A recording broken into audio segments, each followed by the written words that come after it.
ये पूरा जो सेंटर ऑफ यूनिवर्स है वो इस्लामाबाद बन गया है। पूरी दुनिया से नेता और इसके अलावा तमाम पत्रकार जर्नलिस्ट वहां पहुंचे और उसके बाद ये अब भी यहाँ पाकिस्तान हिंदुस्तान में बैठे हुए लोग भी हमारे लिए भी इतनी बड़ी एनर्जी का जो मोदी सरकार है उसकी नाकामियां है उस पर रिपोर्टिंग हम दिन रात करते हैं। वो अलग बात है। मैं यहाँ हम ये भी देख रहे हैं कि सीज फायर से कुछ ही घंटे पहले पाकिस्तान ने इस बात का ऐलान किया कि वो अगर ये जंग इलेक्शन ये है कि कैसे एक मुल्क अमेरिका के साथ भी नजदीक है उधर चाइना के साथ भी नजदीक है, यानी वही एक पैरेलल है कि ईरान और सऊदी अरब और यहाँ जो है चाइना और अमेरिका कैसे कर पाते हैं। आप देखिए, पाकिस्तान फील्ड मार्शल आसिम मुनीर ने ईरानियन डेलीगेशन का इस्तकबाल मिलिट्री यूनिफॉर्म में किया। जेडी वैस का इस्तकबाल एक सिविलियन ड्रेस में किया। नरेंद्र मोदी की सरकार से ये नहीं हो सका, लिहाजा उनके फॉरेन मिनिस्टर जो है वो गाली गलौज पे आ गए हैं। तो ये आपको अगर समझ नहीं आ रही तो मेरा इशू नहीं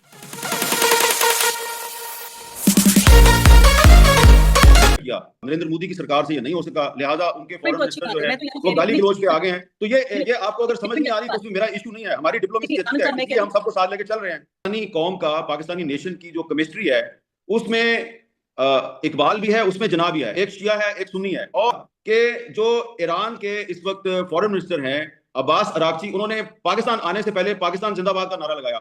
जब वो पाकिस्तान से जा रहे थे तो उनके प्लेन को पाकिस्तान एयरफोर्स ने सिक्योरिटी दी और तेहरान तक उनको सेफली लैंड करवाया। तो अगर आप इतर या परफ्यूम के शौकीन हैं और ऐसी खुशबू की तलाश में हैं जिसका हर कोई पूछे, जिसकी लास्टिंग 24 आवर्स से भी ज़्यादा हो, ये हमारे चैनल का अपना ब्रांड है, नाम है मुर्शद। ऑर्डर करने के लिए दिए गए नंबर पर राब्ता करें।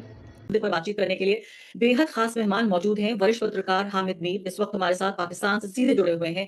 हामिद मीर साहब एक तरह से पूरी साउथ एशिया के लिए एक आइकॉनिक फिगर हैं, एक ऐसे पत्रकार जो अपनी सरकार से भी लड़ते रहे और पूरे खित्ते में एक तरह से शांति के लिए भी वो संघर्ष करते रहे। और उनको मैंने एक यंग रिपोर्टर के तौर पर देखा, एक ऐसे व्यक्ति के तौर पर जिसने उसामा बिन लादेन का पहली बार इंटरव्यू किया, पहला इंटरव्यू, और उसके बाद 9/11 के बाद भी उन्होंने इंटरव्यू किया। शायद 3 बार हामिद साहब ने उनका इंटरव्यू किया है। पूरे अपने देश की जो राजनीति है उस पर उसकी रिपोर्टिंग के लिए जाने जाते हैं पिछले कई दशकों से, और मैं कहूंगी इस पूरे खित्ते के लिए बेहद इन्फ्लुएंशियल और एक प्रभावी पत्रकार माने जाते हैं। बहुत बहुत शुक्रिया हामिद मीर साहब हमसे बातचीत करने के लिए, हमें समय देने के लिए। सबसे पहला सवाल तो मेरा आपसे यही रहेगा कि ऐसा लग रहा था पिछले 48 घंटे या 72 घंटे में कि पूरा जो सेंटर ऑफ यूनिवर्स है वो इस्लामाबाद बन गया है। पूरी दुनिया से नेता और इसके अलावा तमाम पत्रकार जर्नलिस्ट वहां पहुंचे और उसके बाद ये बातचीत नाकाम हो गई। क्या आप इसे इसी तरह से कहना चाहेंगे कि नाकाम हो चुकी है बातचीत, या फिर हम ये माने कि पहला राउंड नाकाम हुआ है?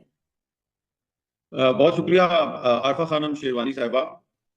देखिए, अगर आप ने इस इस्लामाबाद में जो मुज़ाकरात हुए, इन मुज़ाकरात के बाद अगर आपने जो यूएस वाइस प्रेसिडेंट हैं जेडी वेंस उनकी जो एक मीडिया टॉक है उसको भी सुना होगा, और उसके बाद जो पाकिस्तान में जो ईरान के एम्बेसडर हैं उनका जो कल स्टेटमेंट आया था, अगर आपने उसको भी देखा हो, तो वो ये कह रहे हैं कि ये जो इस्लामाबाद में पीस टॉक्स हुई ये कोई इवेंट नहीं था, बल्कि ये एक प्रोसेस है। और वो ये नहीं कह रहे ये प्रोसेस था, वो कह रहे हैं ये प्रोसेस है।